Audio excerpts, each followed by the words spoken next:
welcome.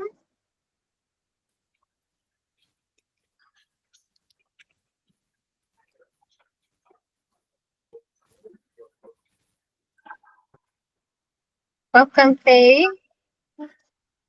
Thank you. You're welcome. Ruben. We're just going to have people to join, wait for everyone to join. We are going to ask Faith and Ruben if you could have some more coming in. Thank you all for joining. So before we get started, we would like to ask for you to please add your first and last name to the chat with your region. Here are the following regions that you would list next to your name. And this is going to be very helpful when we start our breakout session later on in the conversation.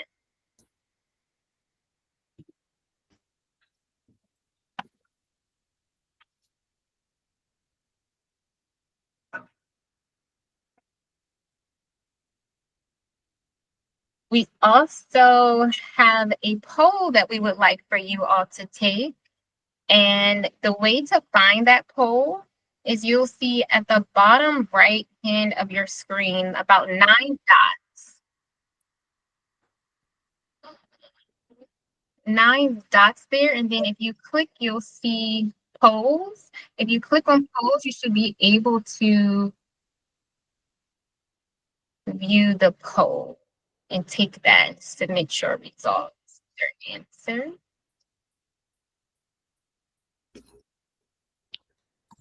Welcome, welcome. If you are just joining, if you could please add your name and your region, one of the following regions on the screen, to the chat.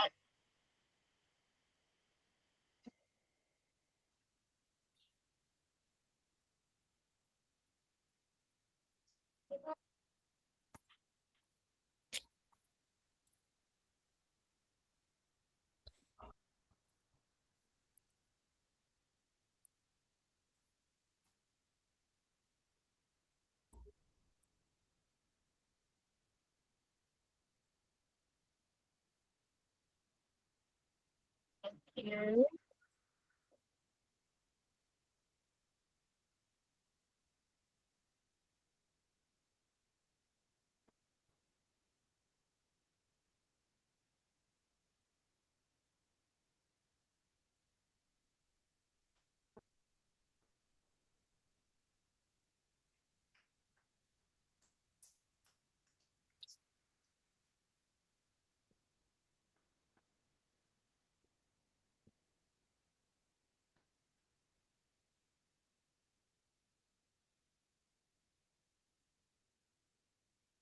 I'm going to start in a few. We're just going to wait for a couple more people to join as they're coming in.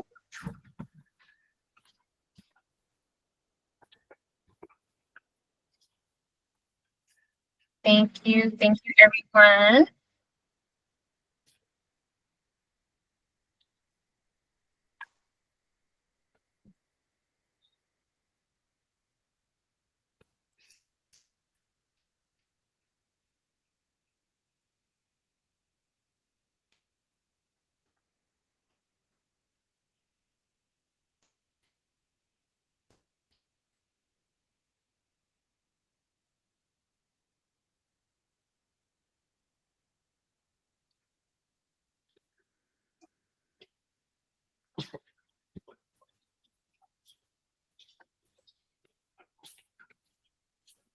Welcome.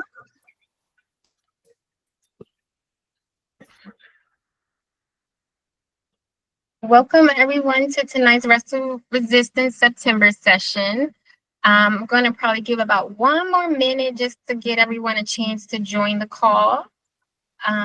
They are just coming in. Everyone's coming in. Just going to ask 2 things of you. If you could please enter your first and last name and region in the chat for one of the regions that are listed here. This is going to be helpful for us when we do our breakout sessions. We also would like for you to take a poll, which you can access the poll if you look at the bottom of your screen. Thank you. There will be about 9 dots there. If you click on the 9 dots and you click on polls, you should be able to access the poll and submit your answer that way.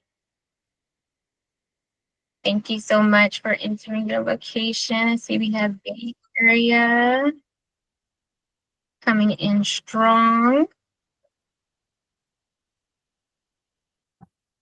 Los Angeles is here.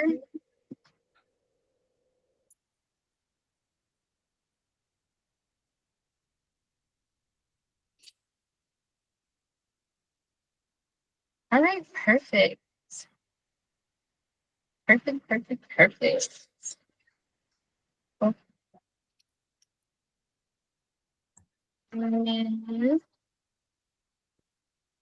Amazing, amazing.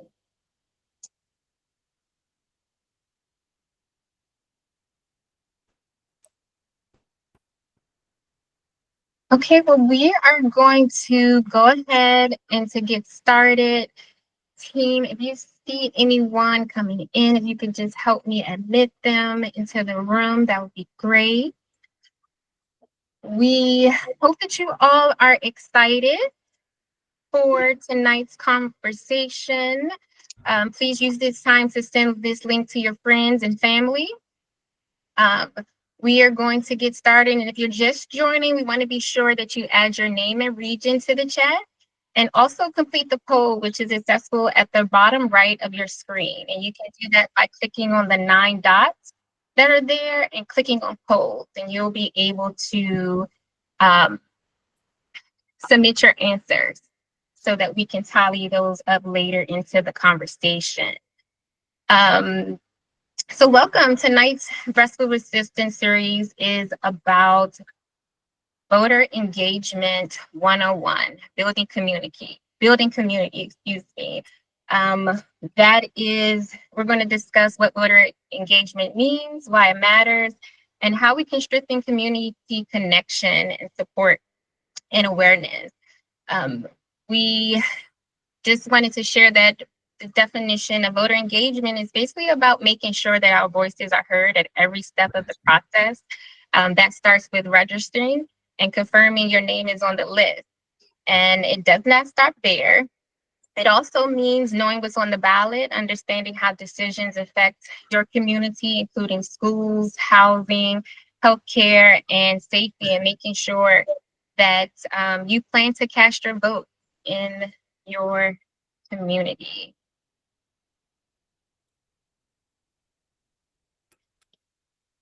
Welcome, welcome, welcome. On the agenda tonight, we will start off with a grounding exercise that we love to do for each and every session. We will then have a moment of encouragement called Pour Into Your Sister, led by Dr. Ally. So excited. Furthermore, excited for our fireside chat conversation, which is why civic participation matters, about our voice, our power, and that is going to be moderated by President and CEO Kellie Todd Griffin with Dr. Donna Nicol. We will have time for Q&A, so please be sure to put your questions in the chat, and we will answer those questions, following the chat. And then we'll go over those poll results. And again, if you're just joining, we do have a poll, 2 polls going, 2 questions. You can access them by clicking the 9 dots that are on the right-hand side of your screen. And once you click on there, you should see polls, and you'll be able to access and enter your answers. After the polls, we'll do a regional breakout session, followed by a joy practice, and then we'll close with announcements and pray that everyone has an amazing, amazing, amazing evening. So, at the beginning of every conversation, we just want to take a moment to ground ourselves. We're going to take a moment to focus on our breathing.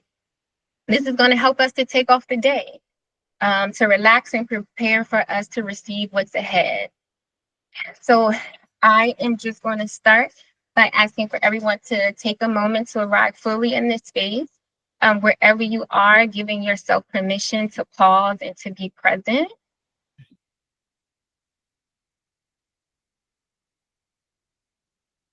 I hope that you all are somewhere safe and you're able to get comfortable.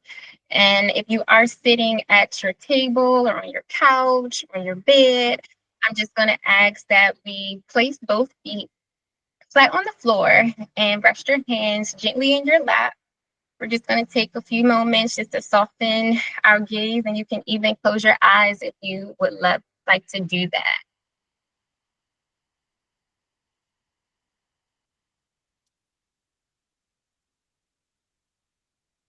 Next, we're going to take 3 deep breaths. You're going to do this by inhaling deeply through your nose, holding for a count of 3,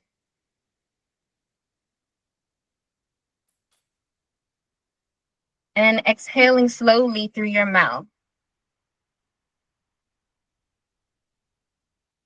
We're going to do that for about 3 counts.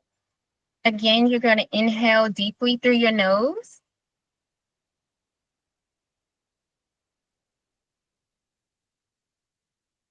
and exhale slowly through your mouth. We'll do that one more time. As your feet are flat on the floor and your hands are gently in your lap, with your eyes closed, we're going to take that last deep breath. Inhale deeply through your nose.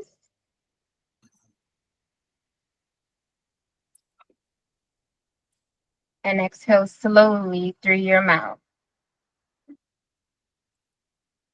I want you to do a gentle body scan now. So what you're going to do, you're going to notice the crown of your head, the beautiful crown of your head, your shoulders, your heart space, your hands, and your feet, and as they're touching the floor, what that feels like to you. You want to relax and release any tension you find with each inhale, exhale. Where are you in this space?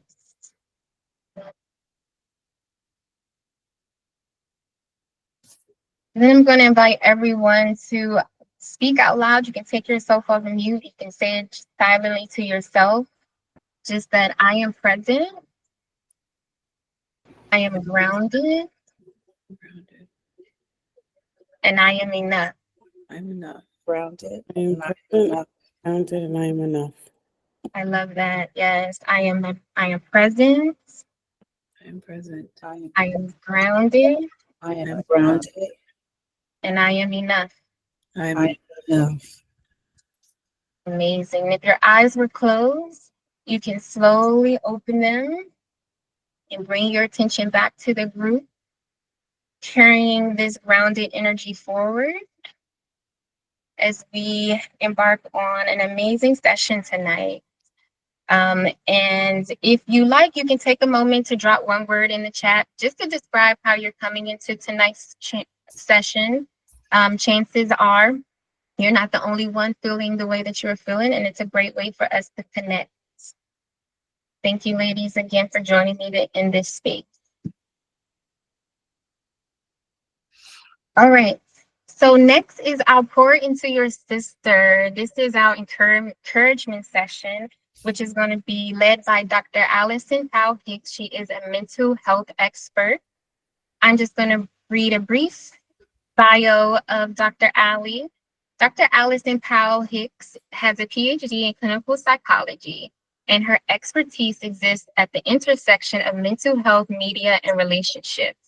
She propels her clients towards embracing self-acceptance, bridging the gap between mental and physical health, and harnessing creativity as a powerful catalyst for personal empowerment. At the heart of her work lies the drive to ignite transformative change in individuals, empowering them to make a significant impact on the world around them. Dr. Ally is a purpose finder. Using her skills in human behavior, she transforms women's lives by creating strong connection, what motivates them the most. Without further ado, please welcome Dr. Ally for our Pour Into Your Sister session. Oh my goodness. Thank you so much. Okay. How are you gonna have me come up after all this piece? I am like ready to get my blanket and lay down. Okay. So I wanted to talk about rest today, and it gets me thinking about a lot of my clients. So I do a lot of coaching, and almost every single Black woman that comes to me is the everything for everyone. She is the superhero, the mom, the dad, the auntie, the CEO, the everything. And so I find when I'm talking to Black women about rest, when I'm talking to Black women about connecting with joy, connecting with beauty, a lot of them are really ambivalent, right? It's this like, okay, I really want to do that on one hand, but is that possible on the other? Like, if I don't do this, is it going to get done? Is my whole house just going to fall apart? And so I wanted to talk a little bit today, briefly, about this concept called anti-fragility. Because I think a lot of us are familiar with like grinding, right? They tell us like, you just got to keep grinding. You know, all my friends are doing like body doubling and grinding together. And I'm like, y'all, I'm going to take a nap. I'll see you in 35 minutes. And we love a grind. But what happens when you grind something? You literally wear it down. And so what we're noticing is there's a lot of people experiencing a lot of burnout. And then there's this concept, we have, resilience, this idea of like, let me just survive the thing so I can get back to baseline. So this writer named Nassim Taleb, he came up with this concept. I don't know if he came up with it. Let's be real. People be finding stuff somewhere special. Anyway, and it's called anti-fragility. And so what anti-fragility is it's the ability to experience the trigger, experience the trauma, experience the struggle, and actually come out the other side better. And this is something that people are like, I don't know. I don't know if that's possible. But the way I like to explain it is when you go to the gym and you lift weights or you do whatever, the next day you probably feel sore. That's because your muscles have been broken down, right? They've been torn, they've been, damaged at a small level so that they can actually grow stronger on the other side. But the key to a workout, if you talk to your trainer, you can't work out every day. If you go to the gym and you lift weights every single day, you could end up having like a dangerous buildup of lactic acid. You could end up actually damaging your muscles permanently. You must inject periods of rest between your workouts. And this is one of the ways I help some of my clients see rest is actually a part of the growth that we engage in. When we look at studies of learning, they're now showing that sleeping between studying and taking a test is important for encoding memory. You don't encode memory the same if you don't sleep and like staying up in the middle of the night, just to cram before a test. You actually don't encode your memories as deeply as when you take that nap. So we're beginning to see that like research is citing behind the reality that rest is a part of the way in which our body does its work. And so if you're one of those people that has these ambivalent feelings about rest and sleep and relaxation, then begin to tell yourself like, it is your body sending you this code, sending you this message that you have to show up. We're going to have to show up. We know what's happening in the world around us. Our families need us. Our people need us. We need us. And if we are not rested and we're not relaxed, we're going to have higher levels of cardiovascular disease, higher levels of metabolic disease. We're going to experience more cortical and emotional stress. And that is the last thing we want right now. That's the last thing I want for you. So a few things that we can engage in that can actually decrease the stress is what we just did. Breathing, mindfulness, presence. It might not always seem like it's something you can do, but taking those 3 deep breaths for me, like I physically felt it all the way down to my toes, right? As this release. And being able to be present actually triggers a part of your brain called the default mode network. And that's a part of your brain that allows you to be creative. And that's one of the things I know about our people. When times get tough, we get creative. We let our genius eke out, right? It comes out in all areas. You hand us the worst part of a pig, we gonna make it a delicacy for the next 200 years, right? People gonna be like, I need some of that. And so that's what we do. But we now have to understand that like these periods of break, of rest, and it can also be active meditation, active rest, looking with something that looks like, hanging out with friends, laughing, joking, giggling, engaging in things that are beautiful, going to your favorite park, going to a museum, designing your home. things like that. So it doesn't have to always be physical laying down, even though maybe you need that. But there are multiple and many ways to rest. And so handling the guilt, you deserve it and you have to have it. So thank you for listening. I have a stopwatch. I actually timed myself. I'm very proud. So Thank you. Thank you so much, Dr. Ali, for that powerful session. And just going back to rest is a part of growth. And active meditation and active rest still is rest. So thank you so much for that. I am excited to, and before we move forward, we just want to make sure that everyone is putting their name in the chat with their region, because we are going to have an activity following the fireside chat where we would need for you to, we would have to break you all into groups, and it'll just make it easier on my team to assign you to your group. So if you can please, and we could just add that list of regions to the chat so that we can make sure that we are in one of the categories. That would be amazing. Okay, so let's move right along. I'm super excited. You bring back up. Okay. So next up is our fireside chat. Our fireside chat is why civic participation is why it matters. And it's going to focus on our voice and our power. I am super honored to have the session to be led and by our President and CEO, Kellie Todd Griffin, who is going to introduce Dr. Nicol.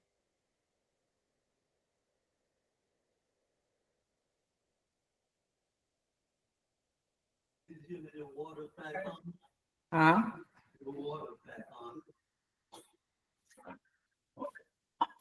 Kellie? We may have Sorry. dropped. Oh, I'm here. I just was on mute because I was not paying attention.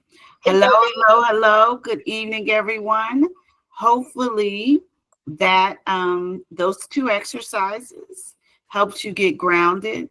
And thank you, Dr. Ali, for such a wonderful, motivational kickoff for this conversation around our fireside chat. We love when we can bring different voices of Black women who are doing some phenomenal things, not just here locally, but throughout the country and throughout the world. We are going to kick off this conversation with Dr. Nicol. So if next slide, please. Dr. Nicol has 25 years in higher education, currently serves as the Associate Dean for Personnel and Curriculum and a professor of history in College of Liberal Arts at Cal State Long Beach.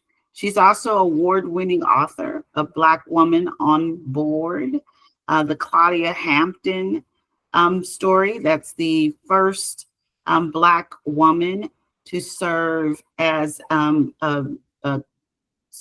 think it's a regent of CSU. She'll correct me, I'm sure. And her fight to save affirmative action. As part of her community engagement work, Dr. Nicol co-authored the 2023 State of Black Los Angeles County.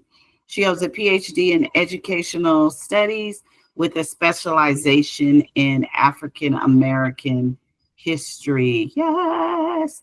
From Ohio State University. So please, everyone, help me welcome Dr. Nicol. Hello. Hello. Hi, everyone. Thank you so much for having me, for the invitation. It's always great to be in the presence of other Black women. I did want to talk about Claudia Hampton. Claudia Hampton was the first Black woman trustee in the Cal State system and the first woman to ever chair the board of trustees. And it is said that she's quite possibly the first Black woman in the nation to ever serve on a predominantly white institution board for higher education. Awesome. See, that's why we love having sisters, because we learn all the time. All right, let's get into this conversation. You have, as we mentioned, more than 25 years studying history and education. And you understand probably better than most of us the hard fight that Black women had to have to be counted at the ballot box. When you reflect on that struggle, what do you think was the cost and also the gift that it left us with? Yeah, thanks for that question. I think it's important for everyone to kind of have a little bit of context to understand how we got from a place where we had no vote to having the vote to being in a situation right now, quite frankly, where the vote can be perilous, you know. But to go back, you know, I'm a historian. So to go back, Black women before the Civil War were advocating for women to get the right to vote alongside Black people getting freedom from enslavement. So they were working on these two things simultaneously.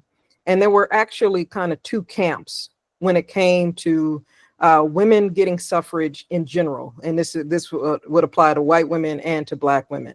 So there was the National Women's Suffrage Association. That was the more conservative wing. And then there was the American Women's Suffrage Association. They're a little bit more liberal. The conservative wing was Susan B. Anthony, Elizabeth Cady Stanton, the ones that we hold up as heroes, but they were also the ones who wanted to do a very incremental approach to suffrage. And they did not want to include Black women in that struggle because they worried that the inclusion of Black women would lessen their chance of getting the right to vote.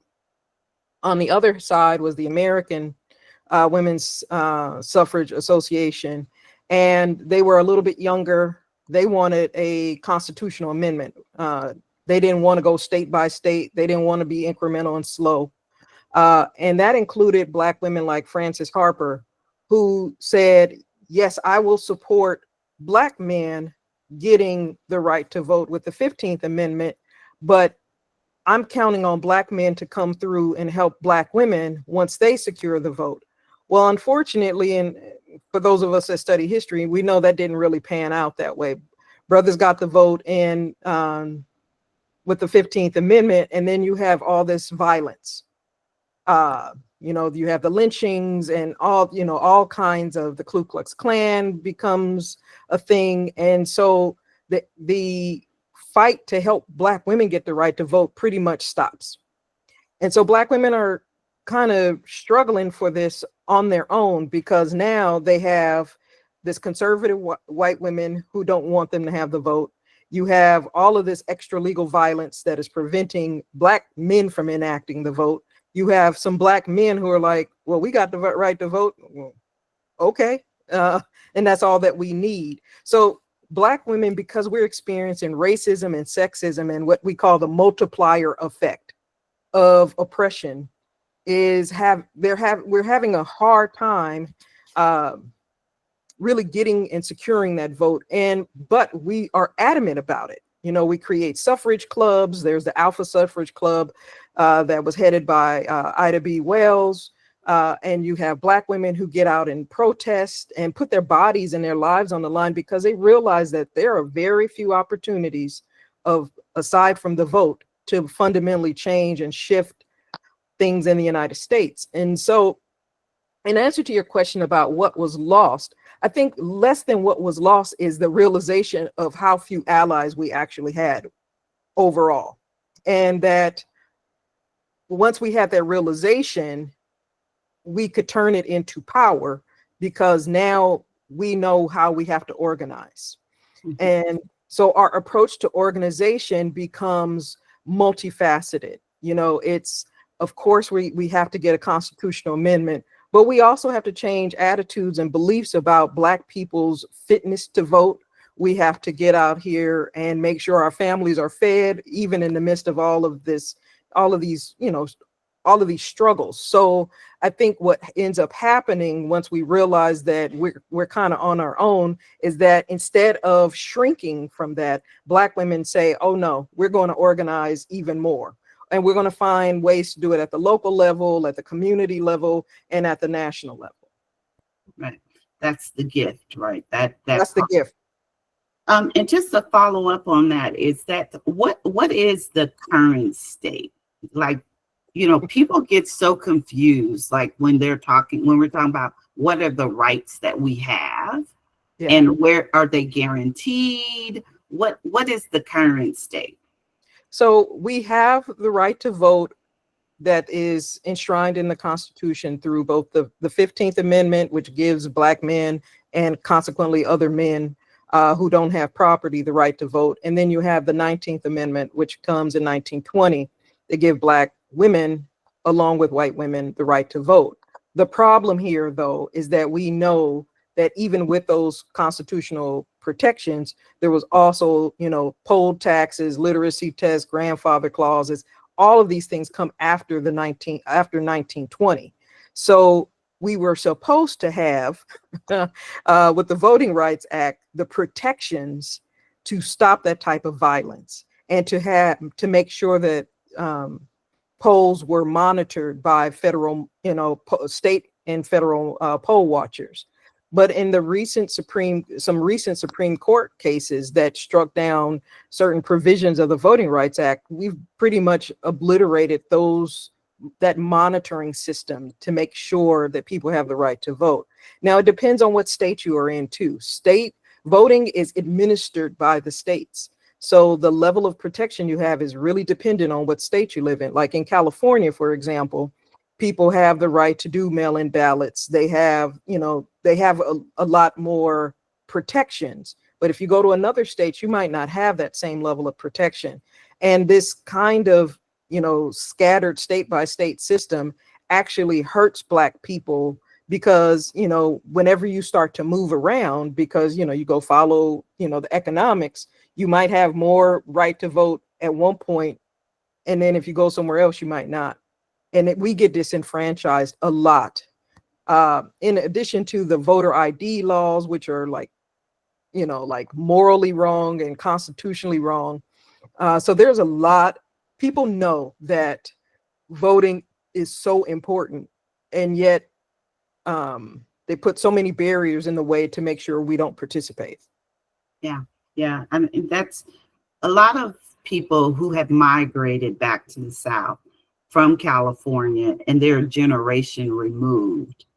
That's the thing that they recognize first, is that it wasn't the cost of living that you were able to benefit. You lost a lot of liberties that California just gives us, right? We know, even though we still have to get out the vote, we have all of the freedoms to vote here, and voting has been made so easy in California.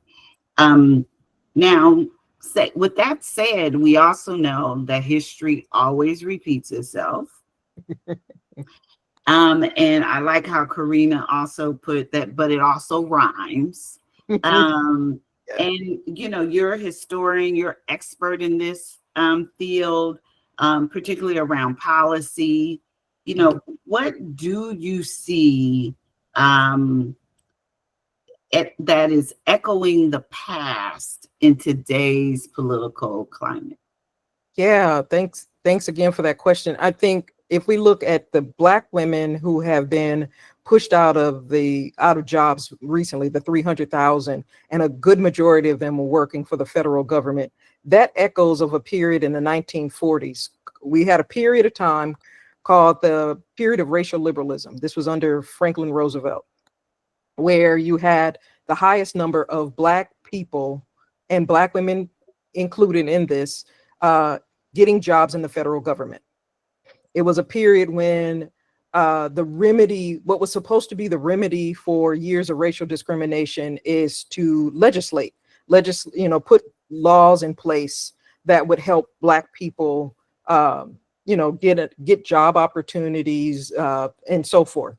And so, but that period of racial liberalism was so short, Mhm. very, very short.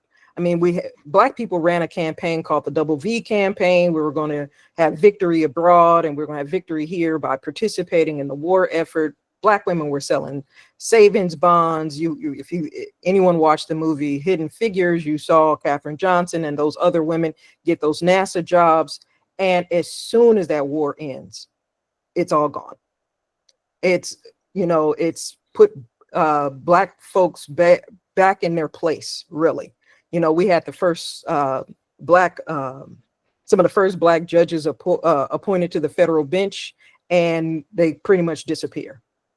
So there's this kind of retraction whenever there is Black progress. What is the idea of interest convergence? When our interests don't align with the interests of the majority, they will go out of their way to take whatever gains that we make. And so you see this playing out right now with Black women are, we're really the backbone of the federal workforce. And whenever there is an economic downturn or something like that, here comes the racists, and they're like, okay, we got to disenfranchise somebody because we have to pin this on someone. And so I'm not shocked at all by the number of Black women displaced out of the workforce. It is par for the course for the United States. And so I think if we think about, those kind of legacies, it's important for us to study those legacies, one, and two, come up with alternative ways for us to be part of the economy. Because I don't think it's a good strategy for all of us to be in the federal government at the same time. I think, as we can see, they can take out more than a quarter million of us in one fell swoop. And so I think we need to be, we always promoted this idea that, the federal government was a good government job. It was security, that sort of thing. But it's predicated on having a president and a legislature that actually had a moral compass and a moral center, and believed in the rule of law. So I think that we have to have small businesses. We have to work in, public higher education. We have to, be content creators. We got to do all of those things so that we are not vulnerable. Yeah, so we have to diversify where we are. And I think the generations coming up definitely weren't running to government, right? They were not like, oh, I'm going to get a government job. But we also, what gave them the opportunity to explore was that their parents had these solid, dependable jobs, and that unraveling of our economic floor is going to have obviously a huge impact on Black wealth, and not just in the DC area, but throughout the country. So we definitely know that this is a moment of reset that we'll have to explore, not just individually, but as a community. Yeah. And so speaking of that, civic participation is part of our DNA. We always did it, always looked after each other in the community. And we carry it in almost as our crown, right? When you did the State of Black LA, that was like really one of areas that was positive for Black folks in Los Angeles. And we see the same thing in the state of Black California, as well as in the state of Black women in California reports. How do we carry that forward to ensure it remains our legacy with all this, exhaustion, as well as, just not believing that our voice really matters? Yeah, I think that one, our civic participation, we have to model that civic participation for younger kids, like taking them with us to see us, registering people to vote, going to vote to the polls, explaining to them, not just, stand here and be quiet while I'm, voting for the president. Like, no, having discussions, because I think we think the kids can't understand it, but I think they actually have opinions. A kid can tell you if they like a politician, and little black kids are particularly vocal. But I think we need to model that earlier. That's one part. I think another way to make this into a legacy is really to think about what can we do at the local level, because I think, in our attempt to get people on our side, in the legislature, we might miss that there are local school board elections, that there are, and those have a tremendous amount of impact on your daily life, more so sometimes than, who is your state senator. So I think making sure that we're paying attention to those consequential votes that have an impact on how much you're going to pay in taxes, or how much is going to get diverted to pay for roads and bridges. So I think that's also part of that legacy. I also think that our institutions, whether it's our churches, our fraternities and sororities, whether, school, like Girl Scout troops, those are prime opportunities for us to start to engage folks about civic participation, and not just registering people to vote. One of the things that I had always been frustrated with is, like, we need we need somebody to take people to the polls. Yeah. And so when I was at Cal State Dominguez Hills, I just rented some vans with some of my sorority sisters and said, we're going to take these, because there was no polling place there. And I physically just drove all day. I drove folks back and forth. So, and I spent $60 and probably took 200 or 300 people to the polls. Right. That's so important, because we do, even like those that are shut in, we know that there are folks that are shut in that don't even get a chance to get out and even mail their ballot. I always tell of the story of in Sacramento, I was at the Urban League, and there was this older man that walked in, and he was kind of like walking in like a circle. He was, and we were, this is when we first started getting the voting centers. So we thought he was just, he didn't understand this new process. So we kind of watched him. And then one of the local city council members, who was another African-American male, went over to him to just say, hey, how's it going? Blah, blah, blah. And then, it turned out that, it was the 12th election of Barack Obama, and he couldn't read or write. All he knew is that he wanted to vote for the first time. And so that person, that city council member, sat there and read the ballot to him and had him and told him, like, this is your ballot. This is where you stood. And it was just that moment that, we recognize that even today, there are people who still need assistance when even trying to fill out their ballot. It isn't just the fact that they get it in the mail. Of course, I'm sure, like, I get all family members call and say, okay, when we filling out our ballot, when are we, because I got some questions. And so it's like, I love that you took that initiative, particularly with students, and even, I'm sure, faculty had to go as well. So and we have to do more of that. And, I know you teach and you mentor young people. What do you say to young Black women specifically? Where do we go from here? Our voice is so important. How do you relay that in terms where they understand and can take power of their voice? So there's a concept called dominate your box. And what dominate your box means is that you learn your area so well that nobody can tell you that you don't know your area. Now, that doesn't mean that you are not open to learning, but it means that they recognize in you that they can't, talk crazy to you, talk over you, dismiss you. And I think for a lot of young people, they need to get permission to dominate their box.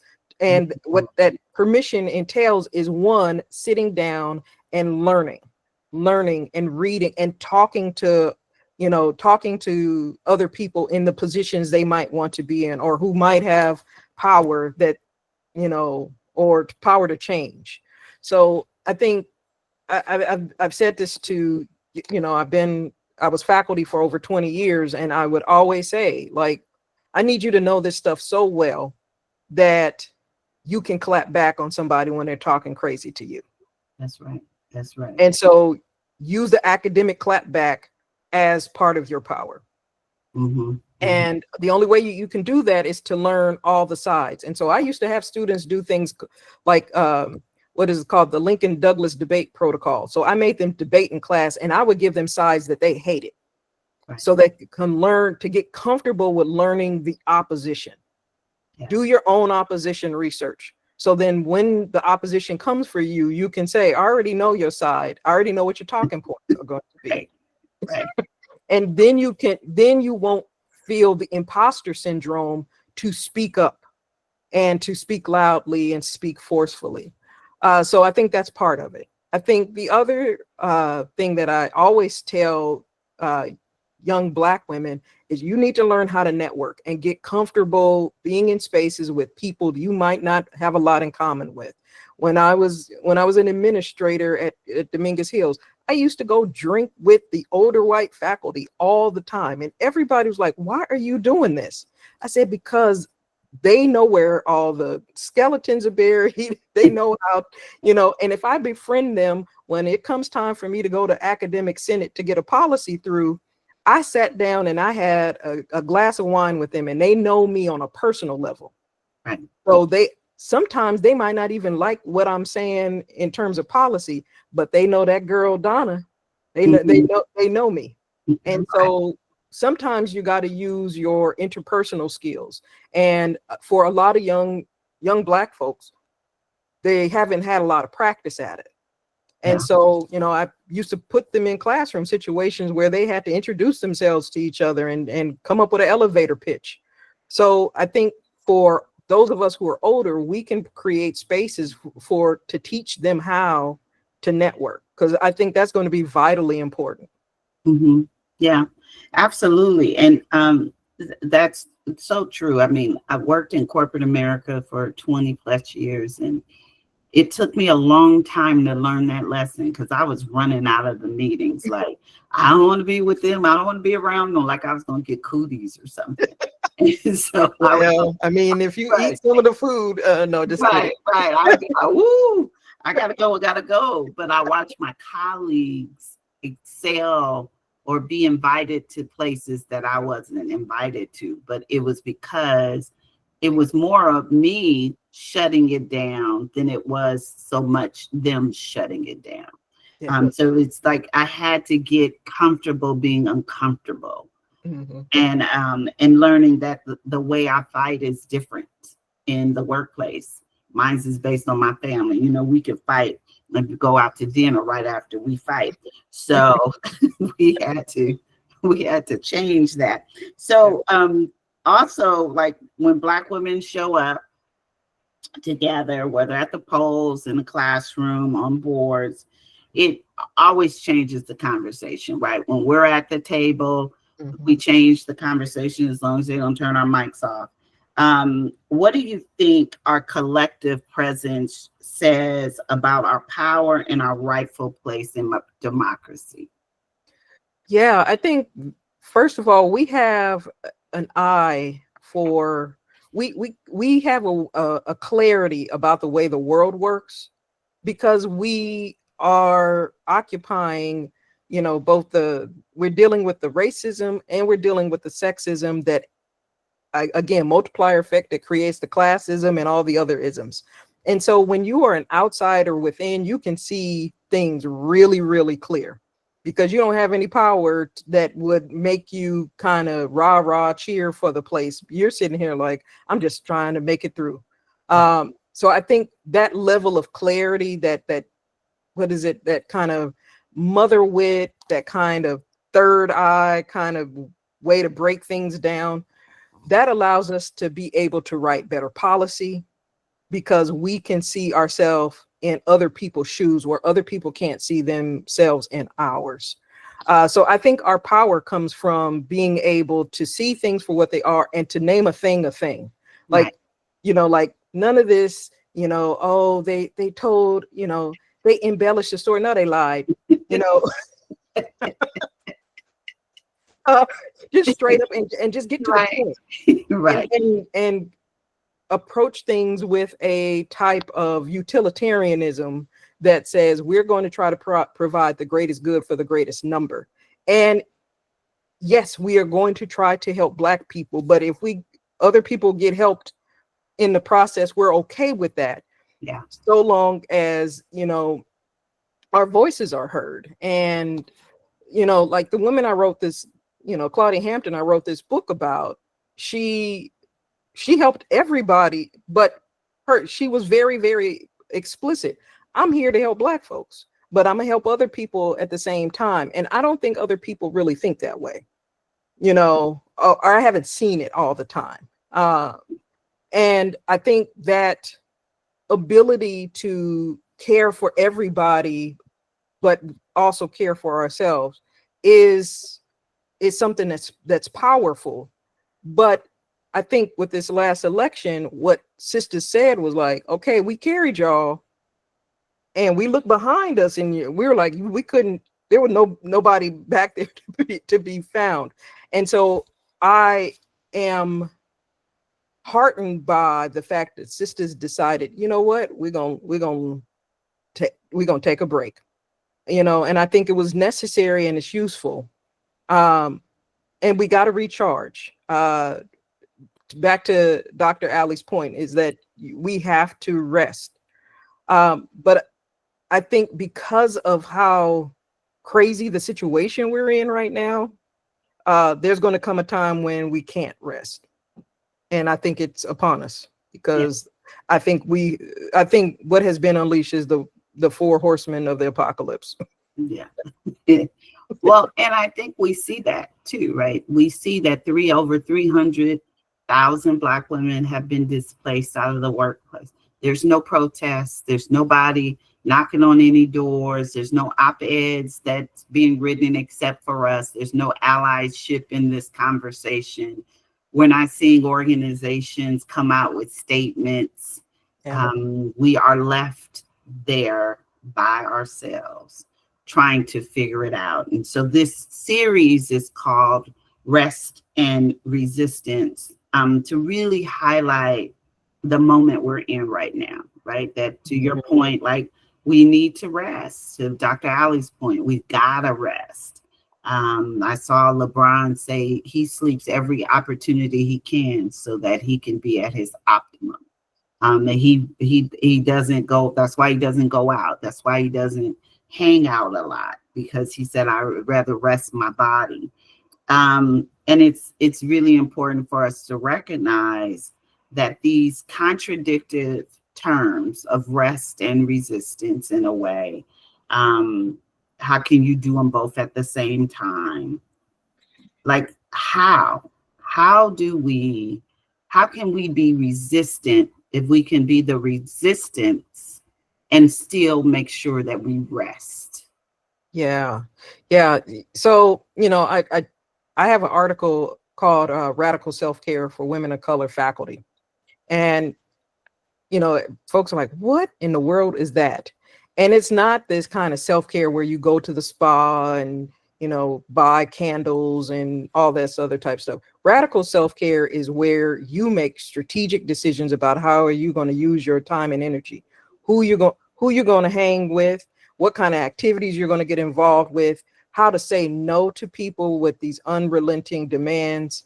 You know, in a lot of jobs, you know, you got teams, and Outlook, and people just automatically see your calendar and schedule a meeting without even consulting you, you know. And what that does is, when we give people that permission through these apps to take our time, is that they don't value our labor, they don't value our rest. And so I you know, even though I'm an administrator now, I go in and just start blocking out the month. And then that forces people to have to pick up the phone and give me a call, you know, because I also need to know why I'm meeting with you before I walk into something blind and get blindsided. So part of my radical self-care practice is making sure that I am going to use my time the way I want to, and on those activities that I want to be involved in. And also for me to give myself the permission to say I have to rest. You know, I lost my mom in December, and I needed to really say, and I manage over 800 faculty. So it's a big job that I have, but I put in there, I need some time off. And, you know, a couple people like, well, you know, I sent you an email. I was like, yeah, but my mother passed away and I am not, you know, and I'm unapologetic about that. Like, you want to get the best out of me, then let me be the best me. And that part of that is resting. So I think that no movement can function and be successful without people dipping in and out when they need to rest. Because if you just go all hard all the time, you know, you're going to burn out. You're going to get, you know, disenchanted with the movement, especially if other people are like depending on you to do all the work. There's this concept called the culture of competence, that Black women are always cursed because we're so competent at our job, and that everybody else engages in learned helplessness, that they turn around like, oh, sister, you got it. And it's like, wait, I thought we all are supposed to benefit from this. So why aren't we all pulling our weight? So I think it takes practice to learn how to engage in either restful resistance or radical self-care or strategic rest. But it's absolutely critical that we engage in that type of stuff, because, you know, like, it's like all gas and no brakes, and then you fall out, you know. And you know, scientifically they tell us that our telomeres, those are the parts of your body that, you know, tell you that you're aging. Black folks have aged faster internally. We might not look it on the outside, but we internally age because of all the stress of racism, of poverty, of all of these sort of things. So if you are in a position to be able to rest, you need to take it. And then you need to, you know, and the other thing too is what I started to do to because the requests were coming to me all the time for, can you speak here? Can you do this? I'm like, okay, if you want to pick my brain, you got to pick my payment method. And because I need you to also value my labor. Absolutely. Oh my God. Can you say that one more again? Okay. If you want to pick my brain, you need to pick a payment method. And you know, some people were like, I can't pay that. I'm like, all right, we cool. I mean, hit me when you got a budget. Right. Well, and that's you know, this last one, Holly Mitchell, Supervisor Holly Mitchell, in the last State of Black LA, when the data came out again, saying the same story that it said before. And in some places worse, you know, high school graduation, unhoused, number of Black people unhoused significantly growing. She said lifespan shortening for Black Los Angelenos. She said that she must think about radical self-care just so that she can live as long as her mother lived. Yeah. And that was like, where she had to focus her life moving forward. Yeah. And the only way to do that is through radical self-care. Yeah, Just absolutely. no. Yeah. You know, I study also conservative philanthropy. I had to finally put that down because one, I'm tired of explaining this stuff to folks, and you know, the doxing, the trolling, all that kind of comes with it.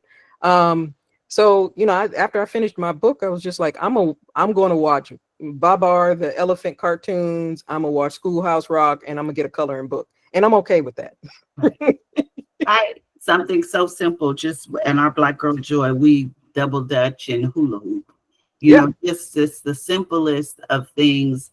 You know, I do word searches, and you know, my grandmother for 94 years did word searches to keep her brain sharp, but it also means you're focusing on some things that, you know, just aren't that deep. You're just looking at the types of animals. Yeah. Names of animals. So we're going to bring Dr. Allie back to the stage, and then we're going to open it up for a conversation or questions for Dr. Allie and Dr. Nicol. You can take me off, Karina. And you can bring your beautiful self back on. Okay, sounds good. Thank you, Kelly. Thank you, Dr. Nicol, and thank you, Dr. Allie, for rejoining us. So I do see that there have been a few questions that have come in the chat. I'm just going to go in the order that they came in.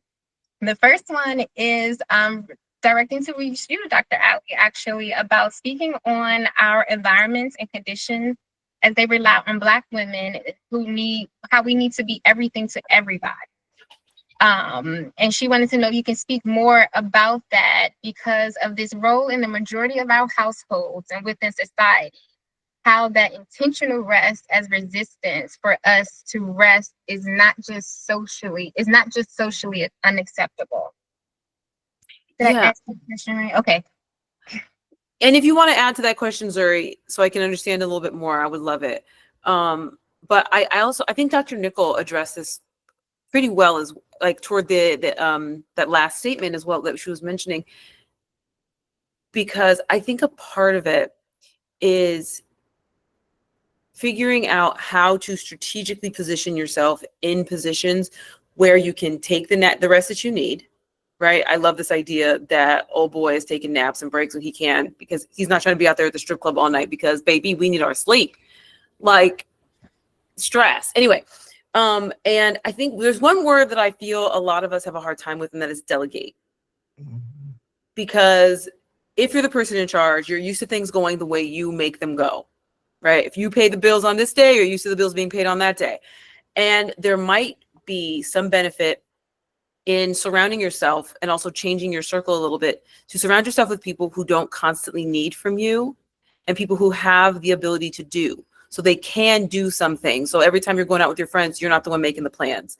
Every time you and your partner need to do something serious, you've chosen a partner that is capable of doing those things. They might not do it exactly the way that you do, but they're able to do something.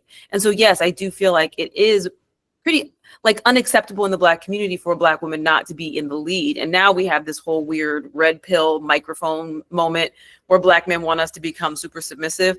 But it's like, bruh, you have to allow you had to do something because I can't submit to going nowhere. Like you want me to submit to someone who doesn't know where they're going. So it's about surrounding yourself with those people, and that can be scary because changing your circle can feel isolating at first and lonely, right? And that's very real. Because for a lot of people who are used to doing everything, you can kind of begin to develop this unconscious identity of feeling good about being the person that does everything. So you kind of surround yourself with people who constantly need everything from you. So that's going to be the first step, is kind of changing your circle. I think I've answered your question. I'm not sure though. Zuri, you can feel free. This is your space. Okay, she gave us hand claps, so that is saying yes. And Dr. Nicol, did you have anything that you wanted to add to that question? Ooh, No, I think I think I think those are excellent ideas, particularly about delegation and kind of letting go of the control, um, and being okay in that. In that, when I was a department chair, I had faculty members who took different. I would always complain about, well, I'm doing everything, and then I finally, let people do it. And I had to force myself to say, I'm okay with how it's getting done. I'm okay with how it's getting done. And that really took a lot of effort for someone who's really kind of type A, and also trying to rebuild a program. And I was always, this is one of the problems that I think Black folks have, is that because we're so used to the white gaze of everything, that we are so hypersensitive to them seeing us not do well, to the point where we will crash out by make ourselves sick in an attempt to avoid the criticism that comes from white folks. And that white gaze is deadly to us. Ultimately, like, we're spinning our wheels trying to satisfy people who oftentimes are hell-bent on not seeing, even no matter how much effort we put forward, of not understanding us, of not giving us credit for the things that we do. So I think that we have to come up with our own definitions of success that are not predicated on white gaze. I absolutely agree with that, because I think we all got that lecture. You got to be twice as good to be seen as half as qualified. Mm-hmm. And so it did imbue us with this like need to be perfect, right? This constant perfection. I've got to look the right way. I've got to act the right way. I've got to dress the right way. I've got to overwork. I've got to overperform. I've got to overprovide. And that just leaves us burnt out. And then people still say, oh, but Black people aren't doing good in that. And you're just like, but I do everything. Like, what are you talking about? You didn't see this and this and that. And I think that there is some of that very real experience of that, where it's like, okay, if I want to raise, I've got to be seen as these things in the eyes of my superiors at work.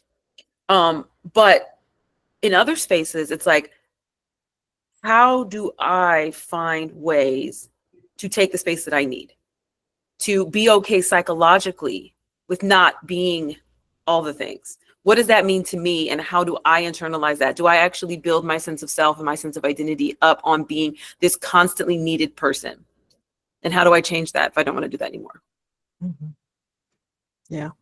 Thank you. I think that goes into the next question, which you both have kind of touched based on, but it talks about how, as Black women leaders, can you practice the rest without the guilt and still holding the space for resistance in such a demanding political and social climate? Yes. Yes, you can do both. You have to.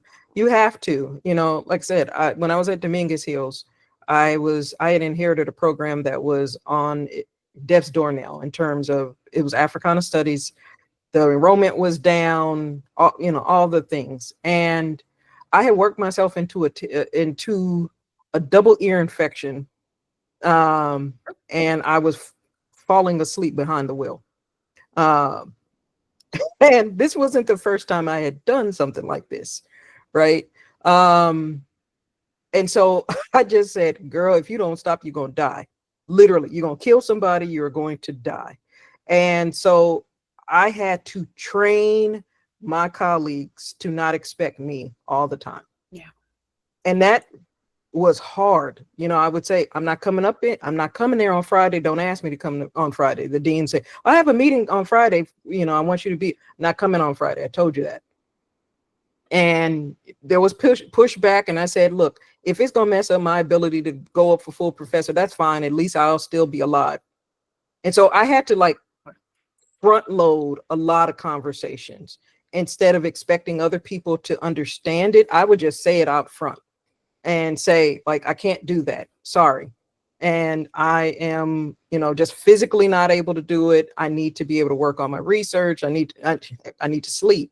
So I think getting really, just keep on saying it until it's heard, and like I said, sometimes you got to train other people how to respect you. It's not always going to be automatic. You know, you got to say, this is the line that I'm drawing. I was at Cal State Fullerton for 10 years, and I was the only Black woman in the department. And when things got crazy and my health was at risk, this was another time. I didn't work myself into a tizzy. I just had a health scare, and I had to say, I'm not coming on campus on Tuesdays and Thursdays because I got stuff to do. I got to go to the doctor. I need to do these things.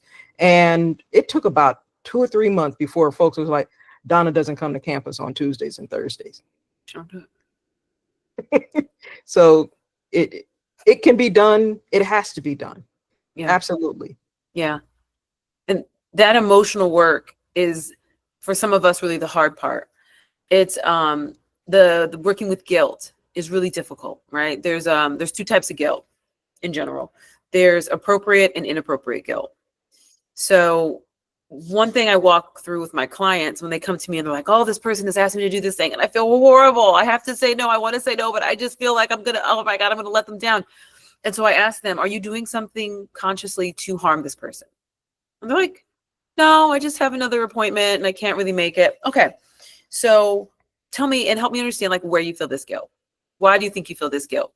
And so I'll ask them, do you think that you actually have a habit and a pattern of feeling guilt when you have to set boundaries with people? Let's go back and try to figure out when was the first time you set a boundary with somebody? You told somebody no. How did they respond? Do you remember somebody responding negatively? And so for a lot of people, they'll have this like formative experience in their childhood where they set a boundary with maybe an unsafe caregiver, an unsafe friend, and that person blew up and freaked out. And so they started pairing guilt with asking for space, with asking for autonomy, with asking for their needs, with setting a boundary. And so the first thing I say is inappropriate guilt is feeling guilty and bad for existing, for wanting space, for wanting boundaries. So if you're noticing that you're aligning with a lot of this inappropriate guilt, then we need to deal with that, because real guilt is a different thing, right? If you're actually being an a-hole to people, we can process through how you ask for apologies, because guilt is an emotion that helps us to build relationships back, because we need one another in society. And so if you do something to harm someone, you've got to figure out how to reconnect with them. So they'll give you their potatoes from their farm. And so you can survive and live, right? But for so many of us, it is the inappropriate built-in guilt that surrounds a lot of this stuff that's based on some of the traumas that we maybe experienced in the past. So that's one of the first things I would ask. And then 2, when it comes to boundaries, I've noticed a lot of people let their boundaries get crossed, 1, because of guilt, and 2, because they don't always know what they want. Like Dr. Nicol, you had to know, I don't want to come on Tuesday. Tuesday ain't gonna be it. It's not it for me. And so for a lot of people, they're just moving through the world so quickly because they're kind of functioning from all of this trauma and this anxiety and this worry that they don't take the time to get strategic with what it is they actually want. So now you can't formulate a boundary because you're really not even functioning presently enough to really understand that you need to make one. You just realize maybe a year or 2 later, you're exhausted. You're in the doctor's office all the time. You have stomach problems, you have headaches, you're losing hair, you have thyroid issues, you have hypertension. You're like, what's going on? You've let people cross your boundaries again and again and again. Stress and stress and stress. So those are some of my emotional perspectives on that. Thank you both so much. I'm just going to ask one more question. And this question came from Anna. And Anna, please feel free to elaborate on this question. But I see, how do we become proactive with our Black economy?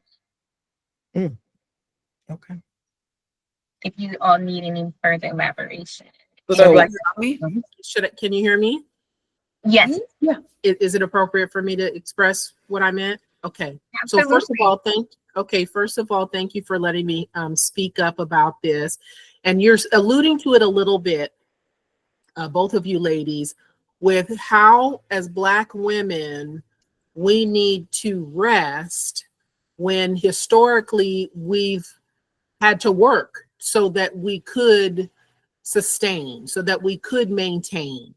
And then now we're looking at a situation where 300,000 of us are not able to sustain and maintain which creates a whole nother level of stress, right? We're just talking about, okay, not just talking about, we've been talking about, okay, we need to take the day off. We need to rest more. We need to rest our body. And when you're in a perspective of survival, that's challenging. Even if you are resting, you're laying down because you're trying to rest your mind, because otherwise you're going to lose it, right? So I think one of the things, and I'll take myself as an example, I'm blessed in a lot of ways, and yet I'm also looking at when my economic health is challenged, it affects my ability to really rest the way I feel that I need to, and or have, when I'm encountering setbacks, you know, how do I rest because I didn't factor in, you know, opportunities for those setbacks? So that's what I mean by how do we become proactive with our Black economy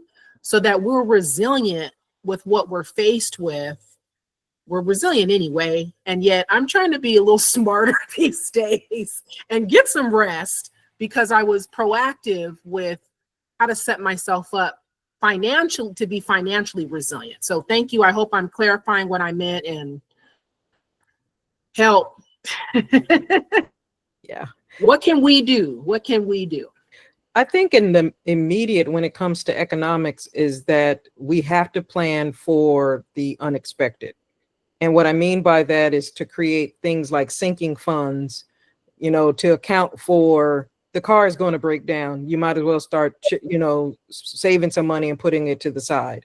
I don't know that a lot of us have been taught, I know I wasn't, very good money management. And so here I am, significantly older, I'm gonna put it that way, and significantly older and still learning, you know, one good catastrophe and it could take, you know, you could take you out because we just haven't learned. And so, you know, I had to learn how to deal with unexpected expenses. So that's one part. I think another part of this is to participate in what I call indigenous Black economies. So those are things like going to Black stylists to get your hair done, purchasing wherever I can, participate in buying Black products. We used to have we had the Green Book where it would tell you where to go in the United States that Black people owned. Well, there is, you know, or safe places for Black people. We could do that again. I actually had my students create a kind of Black Los Angeles business kind of network. So you know where you can recycle Black dollars. So I think that participating in these economies, even if they're underground ones, you know, so I'm not going to say all of them have to be, you know, whatever, but participating, like doing that. But also the other thing that I've seen work a lot is microloans to each other, you know, to help people get a business started, to help them get certifications, that sort of thing. So I think that there are multiple ways in which economically we can kind of build some resilience, and then look for opportunities to collaborate. I just, with seven other Black women, we just rolled out, we created a business called the Looking Glass Collective, and it does arts and culture events around Los Angeles. And so, you know, because women over 40, in particular, Black people over 40 in LA don't have a lot of things, social events. And so, but we base it in social entrepreneurship. So there is a piece where we support Black women and girls through different initiatives, through our philanthropic work. So I think that we just really need to not, well, I'm not going to tell people how to spend their money, because far be it from me, you know, I got a shoe addiction that's really, really bad. But I do think that there are ways that we can participate and help each other and recycle Black money. If you indulge for a second, in Los Angeles, well, in any Black city, you often have a main street corner that will have a liquor store, a bank, a church, and a check cashing place. Just think about one of those. And that's those are the four corners. And at what point is the money recycled into the community? But if you go to another neighborhood, they'll have 3 banks and a financial planner on the street corners. And that money is being recycled constantly. So I think that the way in which our communities are set up, they're set up for us to not recycle money, but we have to do it. We have to take that ownership over it so that we can give microloans to each other, so that we can, put money aside for when somebody needs to be bailed out or whatever. So I think there's cooperative economics. There are Black cooperative economic organizations that have existed since the Civil War. So going back to a kind of cooperative Black economics mode is important. Yeah, I don't need to be telling anybody how to spend money, but Thank you. But- I'm sorry, go ahead. yeah. Oh, but I was just gonna say what I've been doing is I'm actually looking international now because of the way in which our world has been digitized. I have no problem taking the white man's money and applying it and bringing it back into our community. And so because of how we have, spaces like this, I've been doing a lot of work overseas. And because the American dollar is getting funny. Yeah. European is about to fall too. So just get ready for that crash out. They got left. And then there's conversations about West Africa growing in some of these digital spaces. My husband works in tech. And so I've been going overseas a little bit more, but that's where I'm at. Thank you. Okay, Laurice, I see that your hand is raised. We just have maybe 2 minutes, not even, maybe 60 seconds, just if you can ask your question, and then we just want to be sure that we have enough time to go to our breakout sessions that are coming up next to do some collaborative work. So go ahead, ask your question, and Dr. Nicol and Dr. Ali, we just have about 60 seconds so that we can have enough time to go to our next section. Laurice? think she kicked out. Are you on mute? It's possible you could be on mute. Okay. All right. Well, oh, is someone there? I don't have a question, so you can keep going. Okay. Thank you so much. Dr. Nicol, Dr. Ali, thank you so very much for this conversation, for this feedback, for these insights. I know that it was extremely helpful to me. I was taking notes, and I can imagine to our attendees, it has been just as much of a robust conversation and something for us to take with us as we do practice rest. So thank you all so much for joining. We are going to, okay. Thank you. We appreciate your time. We are now going to move into, just really quickly, I wanted to go through the polls that we had everyone to take a moment to submit their answers. We had 2 questions. The first one was, when was the last time you checked your voter registration? We had about 6 people say more than a year.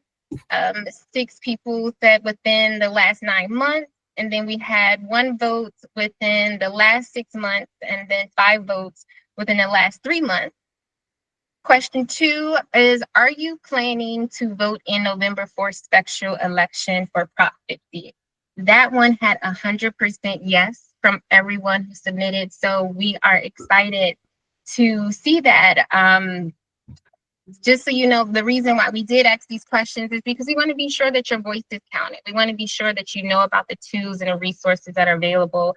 Checking your registration does help confirm that your information is current, that so you don't have to run into any issues when it comes time to cast your your ballot.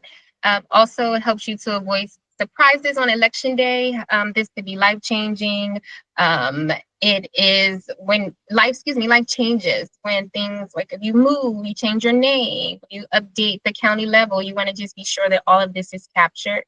And then we just want to be sure that you are in the know and staying ready for the upcoming elections. Knowing your status early means that you can participate in every election that you're eligible for.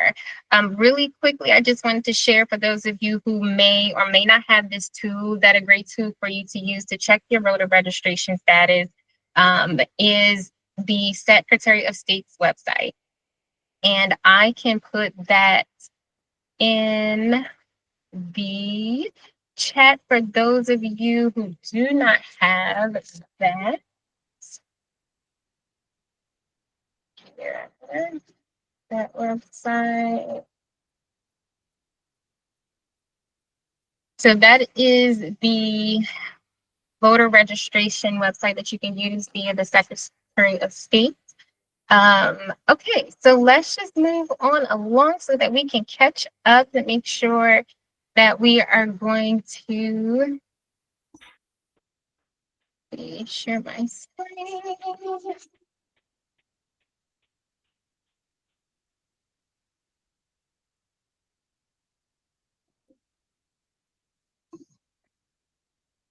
Okay, perfect. So we are going to go into our regional breakout session. We did ask everyone, but it sounds like we are all set to go, that everyone, thank you so much.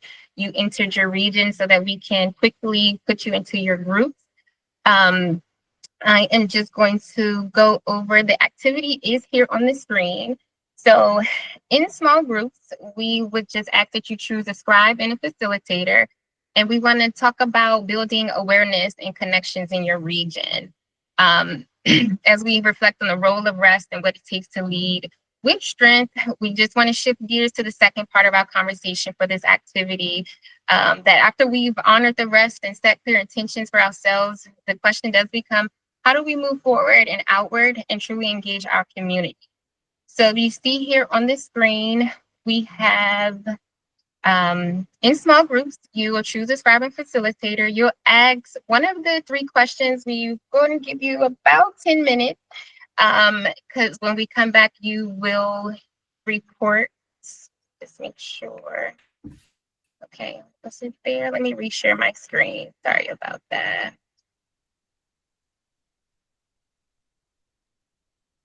Okay, here we go.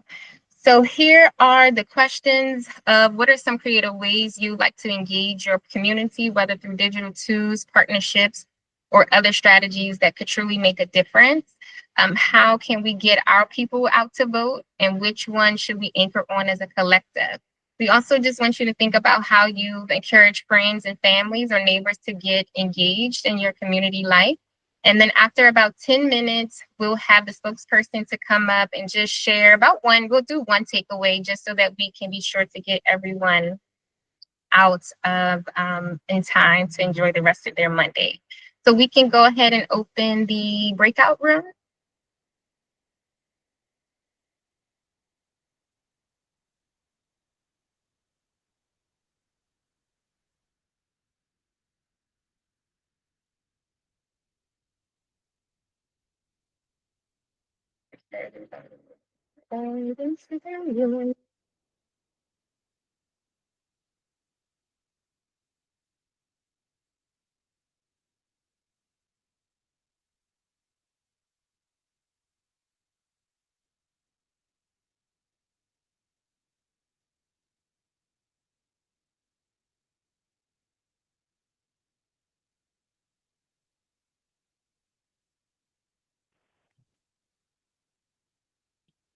Hello? Yes, hi. You're just joining Yeah, us? hi. Yeah, I think Hi. probably because I'm on the phone, I probably, when I did the start too, it was only me in there. So can I just sit in the general room and wait and when you guys come back and I can hear what discussions they had? Sure, we can also put you in a room if you like to go inside of a room. We have Okay, you in. yeah, it told me to hit start too, but when I did, I was the only one there. We have you already in Central Coast, so you're already Okay, in a room. Let me okay. see. Connect me if you can. Can you hear me? We can hear you. Okay, all right, I'll be Okay, so quiet and listen. okay, here you go. Thank So you. I need help too, please. I keep clicking to join, but then I get kicked off the entire call. Okay. So I'm not sure. Let me We will. see. And what do we have here? Have you also? Seems like the Central Coast is We have an- struggling. Oh yeah. That's where everyone is. And 909. Let me just maybe eliminate some of the ones that aren't there anymore. Let me see if that's helpful. Hold on, let's see if this is helpful. Save.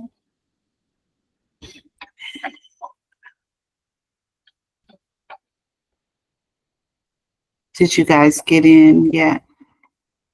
I'm still here with you all. Yeah, I can hear you. I can't hear any other discussion though. Okay, Appreciate your help though. no worries. Well, Karina, we may just have to have the discussion here. I was just thinking Since, yeah, since most of them that are in the main call are assigned, but they're not able to drop in. okay. Okay. All right. Thank you, Dr. Allie, so much. We appreciate you. Okay. So, all right, for all the ladies that are in the main call, we'll do a session right here. We'll do an activity here. So we can Okay. start with our first question. And if we can just have any one of you choose to be the scribe or facilitator for when we do rejoin the call. Do we have any takers? I'll do it. And what am I to do? Just report on what we discussed on the call? Is that Yes. what I'm doing? Oh, sure. No problem. Thank you so much, Anna. So the first question is, what are some creative ways that you would like to engage your community, whether that is through digital tools, partnerships, or other strategies that could make a difference? I'm sorry. Could you repeat that one time? I got a static over here. No, absolutely. So we're just asking, what are some creative ways to engage our community, in your community, whether that is through digital tools, through partnerships in your community, or any other strategies that come to mind that you feel would really make a difference?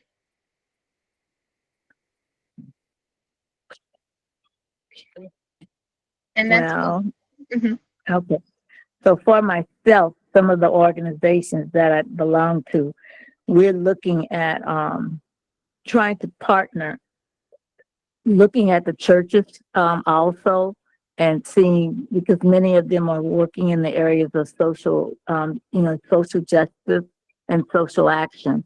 I know myself, last week before last, that was the first Saturday, I had to do a social action report for my sorority. Matter of fact, Dr. Nicol happens to be, we're in the same sorority. Oh, But yes.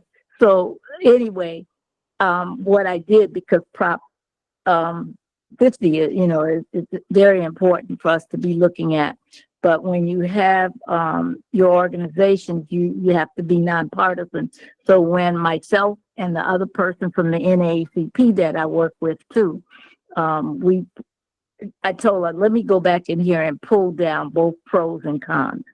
So a lot of times right now, we're on the information side of getting it out.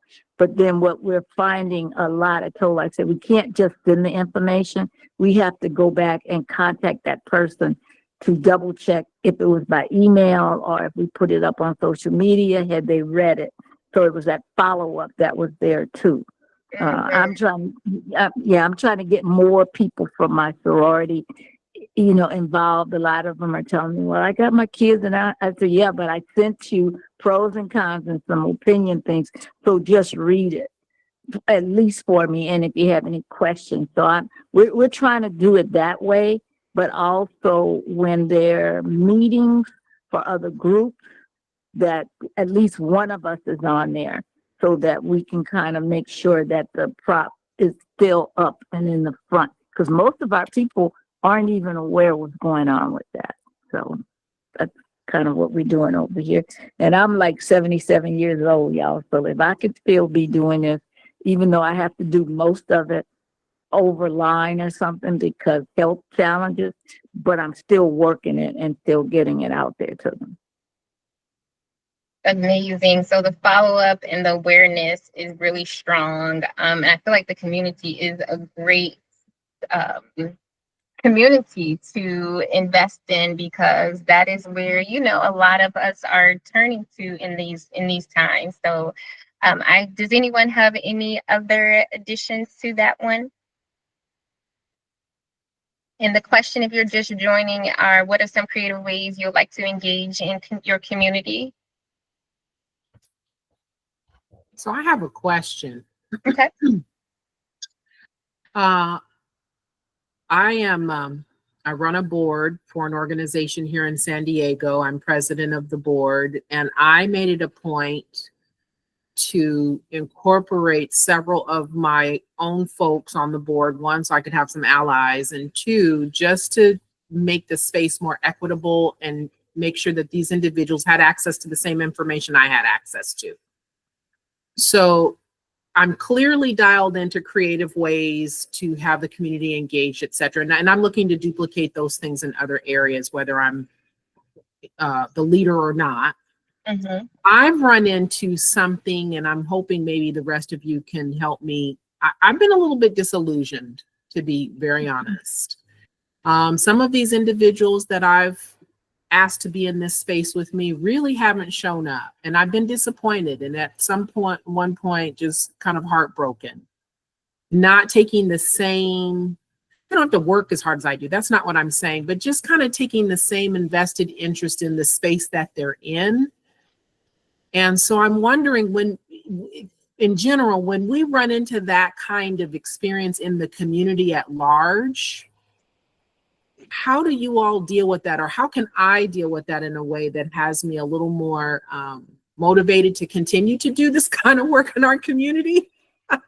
Right now, I've just had a lot of compassion, and I'm just trusting that they'll show up when they show up. I did my part, and I'm just trying to get that out of my system. Like, I'm doing what I can. I can't make them drink, right, so to speak. But I'm left with some disappointment. So I wonder if there's some support about being creative, other creative ways to try to continue to do this when it doesn't seem like it's making a difference. Have you asked them individually what they care about, what they're passionate about? Not that particular question, and I can. I think because ultimately most people are selfish. And I'm not saying this in a mean way. I'm just dealing with human nature. And so the way in which they can connect to the broader mission of the organization is to see where they fit within that. Yeah. And so maybe asking them, what is it that they care about?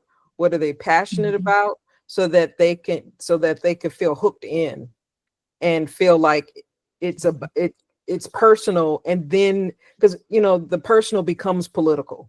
But you can't start with the political first for a lot of people. You have to start with, you know, like, if you really care about reproductive rights, you can't really go talking to people about, you know, anti-war. You got to start where people are. So maybe the conversation is posing the question of, what is it that you are most passionate about, and how do you see what we do as aligning or not aligning with that?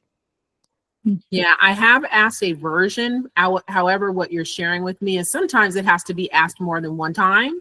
And it also has to be reinforced in terms of how they see what they're passionate about reflected in the community that we're in. Because it doesn't, I guess it doesn't connect. And you know what, I get it. I see it. That doesn't mean everybody else sees it. So thank you. Thank you for the reminder. Anna, this is Gail. Anna, maybe that becomes, as I just got from when Dr. Nicol was talking, is that you have to meet them where they are. When you ask them the question, what they're passionate about, and then when they reveal that, then it gives you the open door to then have a conversation or dialogue with them. Well, that's clear. I mean, it's all clear. Go ahead, please. I'm sorry, I didn't mean to overstep. No, we are. So ladies, just so we are starting the report out session, and those that if you have just joined back, thank you so much, Dr. Nicol, and thank you, Anna, for your question. We are on the first question, where we are just discussing what are some creative ways that you can engage your community. I will let Gail, I know I didn't want to cut you off, but I just wanted to fill the entire group in, or where we are. So we're going to just take a little moment to hear from each group. Anna, we will start with the main room, because some of us unfortunately couldn't break out into our sessions. And if you could just do a quick follow-up on what you and Dr. Nicol were just discussing, and then that way we'll go to the next group, and we'll start with Bay Area after you. So if you can just briefly just Right now, or yeah. when we get to the main room? Oh, okay. Right now, we're on the main room now. Okay, all right. Are we there yet? Are we there yet? I know. So the bottom line was, we were talking about creative ways to continue to engage the community, and one woman who is actually paving the way for all of us, I'll speak for myself, standing on her shoulders, is making sure that not only is she keeping the community engaged through the initial actions, she's also discovering and sharing with us it's important to have the follow-up, the reinforcement actions, to make sure that whatever you're introducing the community to, or whatever you're engaging the community in, it continues to keep them engaged. So I feel like that kind of segues me to the question I raised, because I'm in a position where I can engage with the community and have been very actively, intentionally bringing other folks of the community into the space with me. What was shared based on my question when I run up against disillusionment or frustration is to go back to continue to check in.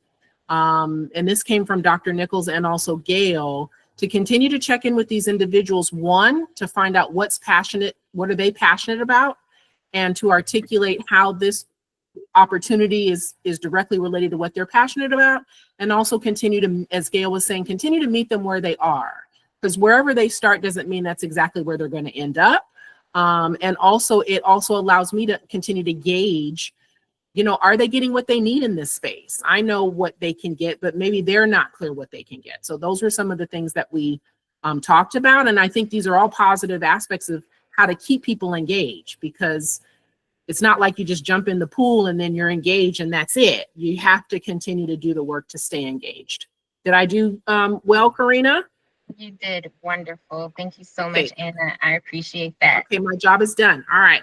Yes, amazing. Thank you. Okay, we're going to go to Bay Area group. If your representative can speak on any of the 1 of 3 questions that your group discussed. Do we have Bay Area? So this is Lynn. I was in the Bay Area group, but no one showed up. So I went back to the big group. Okay, so you stayed in our group. Okay, Yeah, I stayed in so we your have group. the same report out. Okay, Yep. Thank you for that, Lynn. Central Coast.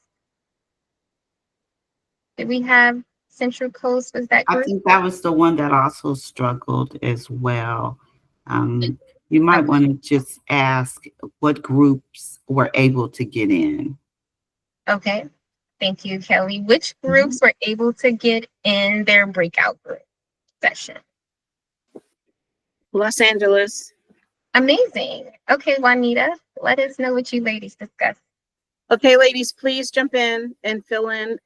So for us, April and Miss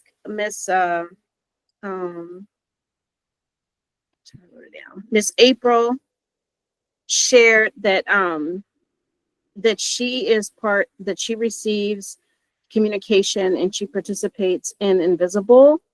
And what she does is she attends, say, their engagement, their letter writing campaigns, their phone banking, and she comes back and she reports that to her tribe, her community, her group chats, and she keeps it positive, uplifting, and she is just doing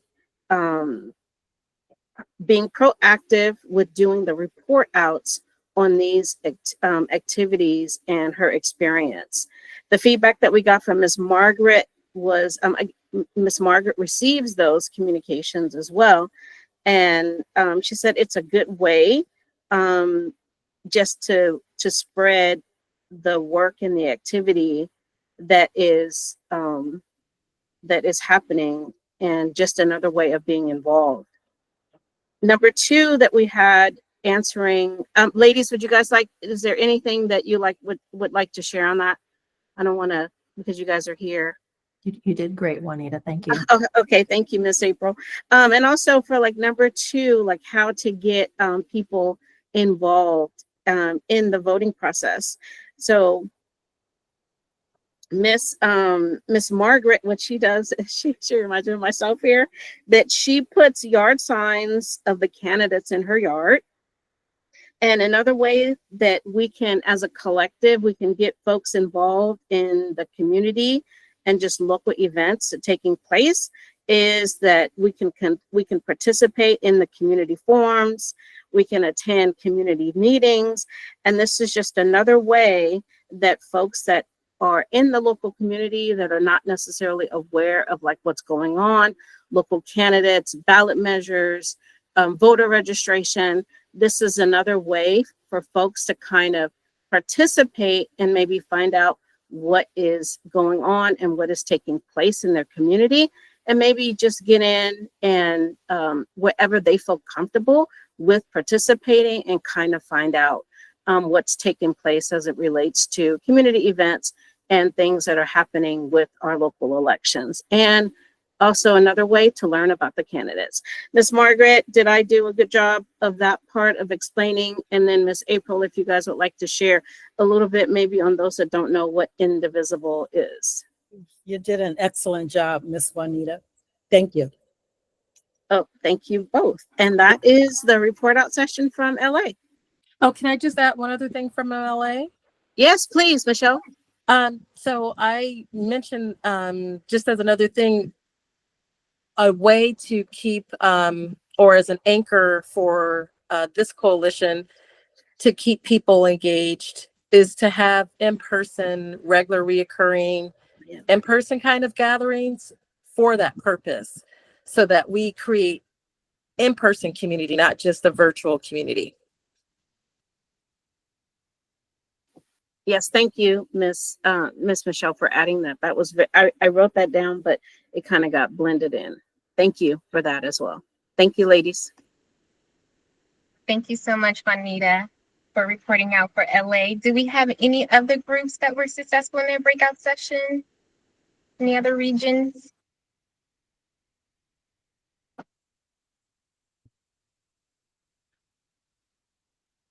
Okay. So Thank this is you. Lynn again. Oh, I'm okay. sorry. Can you explain what indivisible is or how to access it? Hi, it's April. Indivisible.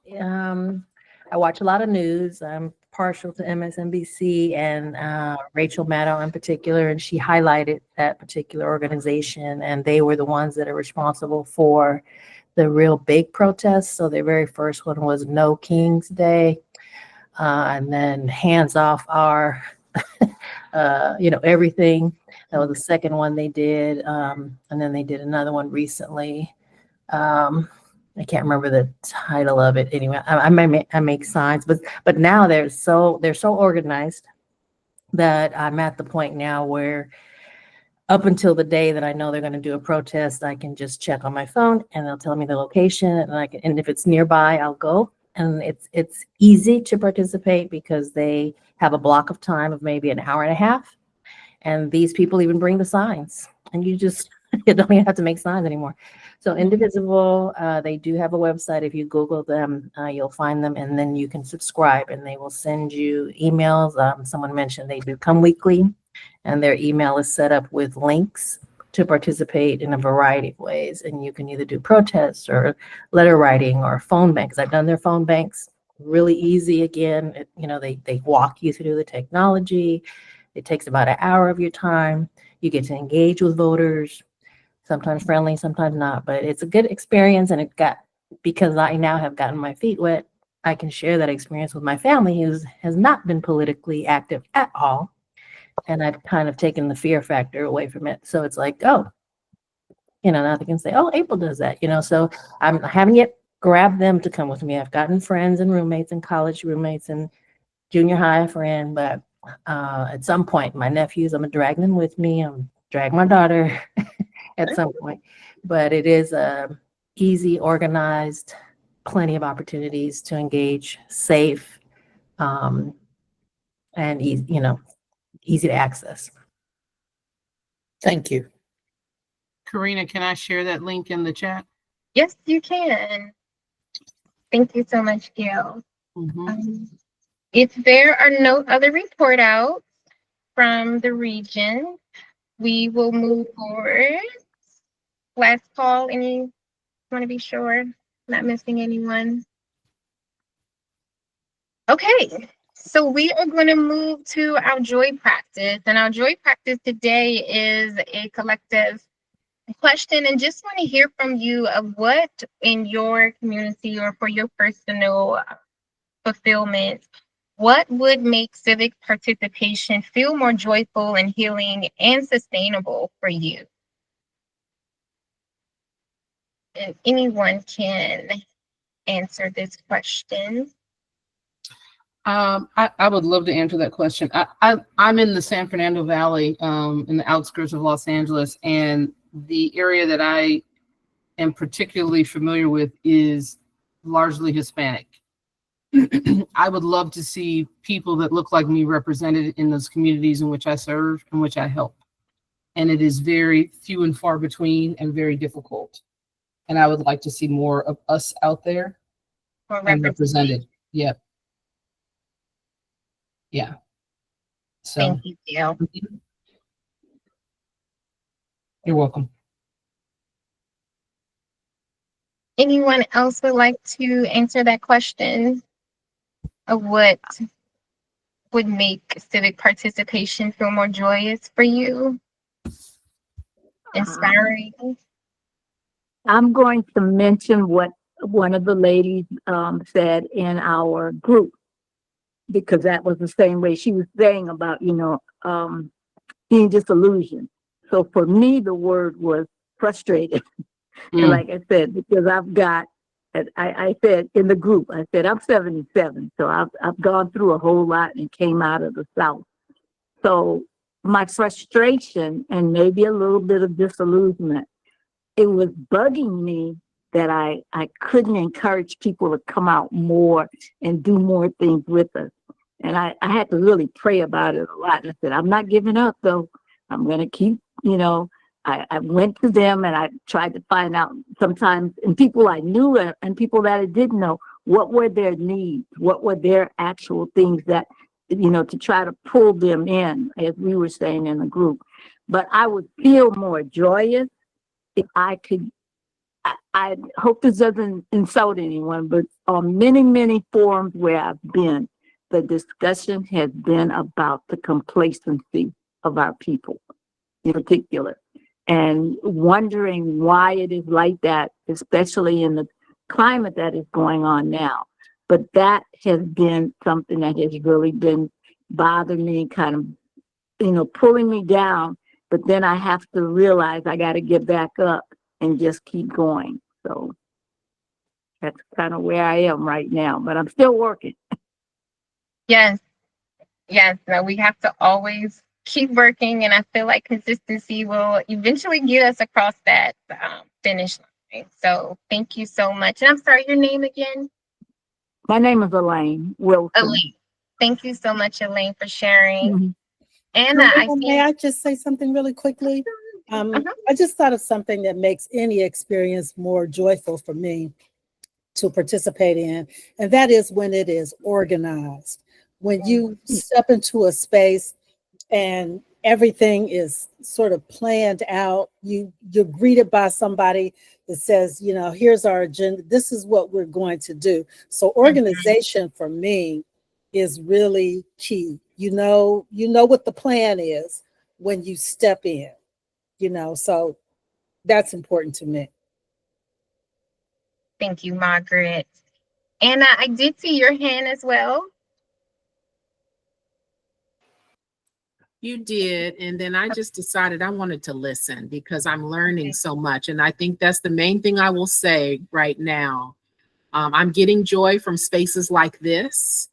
And the reason is I get to come and I get to learn and be with my folks. And while I'm busy working to meet folks where they're at, I'm joyful that I can come here to meet folks where I'm at. And that's what brings me joy. So to be able to learn and meet other like-minded. Thank you. So let's do more of this. We need to do more of this and get the word out. Juanita. I just wanted to maybe not like what it looks or feels like, but I would just say I think sometimes it just seems like the wheels of justice, we're talking, because we're looking, everything is all big picture. It seems like it takes a long time, right? You have to go through all the process. And sometimes that could be very, it could be very disheartening because some of these things it seems like it takes a couple of years when you go through the process, just like how legislation, right? If you want to say legislation, how these things come about.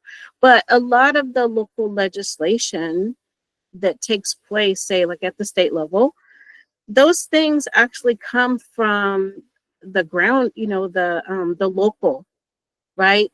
Working with your local city council, your local electeds, your councilmen. So I'll just say local cleanups, voter registration drives, picking up trash, addressing potholes, addressing, some of the things that we see that need to be changed in our local community. That is something that can, because you are participating, you're doing something, and then you see the results of your labor, if you will, right? You see that a little bit more quickly. But as those things bubble up, now they can turn into something that not just is impacting my block or my community, but now my district, right? My city, my county, because as it bubbles up. So in terms of like practicing, joy, I would, say to make it better, to kind of see some type of progress, is looking at some of the local things that need to happen in our, in our local neighborhoods. And, and working with more of our local elected officials. I would just like to share that. Thank you so much, Juanita. Thank you all for sharing what joy looks like to you when it comes to civic participation. I feel like that we going back to Dr. Nicol's point about what speaks to us, what encourages us to participate and to be involved, that your joy is very, very important when you are doing this work. So I have taken notes, and throughout this series, we'll be sure to focus on these actions, and so that we are prepared for the upcoming primary elections in June. So I just wanted to be sure, just moving along, we'll do some quick announcements. I just want to be sure that you all know how to stay connected with us when we are not in this space, not on every third Monday of the month. And one way to do that is our WhatsApp, where you can connect outside of the monthly sessions. We're going to use this for any community updates in your region. If there's anything that's uplifting you would like to share with us in this space, whether it's an affirmation, a book recommendation, or again, any community events, please feel free to drop that information in the WhatsApp chat. If you are unable to scan this on your phone, no worries. In the follow-up, along with the recording of today's session, we'll be sure to include that link so that you can join us on WhatsApp. Another way that you all can stay connected with us is to become a member with the California Black Women's Collective. It is free.